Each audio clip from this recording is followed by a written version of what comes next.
நடிகர் ரோபோ சங்கர் உடல்நலக் குறைவால மரணமடைந்த நிலையில அவருடைய உடலுக்கு அஞ்சலி செலுத்த ஏராளமான திரைத்துறை பிரபலங்கள் படையெடுத்து வந்துட்டு இருக்காங்க.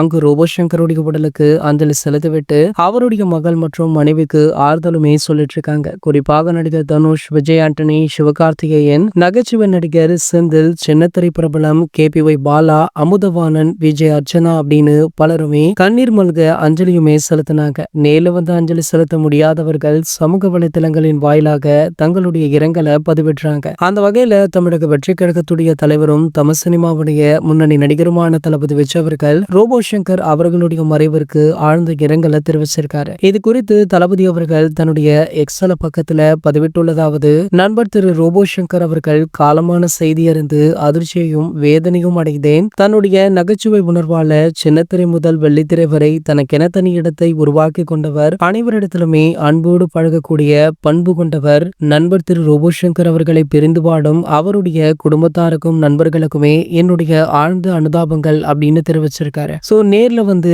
ஈவினிங் அஞ்சலி செலுத்திருக்காராம். சோ இந்த தகவலுமே வைரல் ஆகிட்டு இருக்கு. தளபதி விஜய் அவர்கள் ரோபோ அவர்களுக்கு அஞ்சலி செலுத்த வர அதே நேரத்துலதான் தமிழக முதல்வரான MK ஸ்டாலின் அவர்களுமே ரோபோ அவர்களுக்கு நேர்ல வந்து அஞ்சலியுமே செலுத்த இருக்காரு. சோ ஒரு சில மாதங்களாகவே ரெண்டு பேருக்குமே பலத்த போட்டி நிலவற்றிருக்கு. இப்படி இருக்கும் பட்சத்துல இருவருமே ஒரே இடத்துல நேருக்கு நேர் சந்திப்பது ஒரு மிகப்பெரிய பேசு பொருளாக மாறி இருக்கு.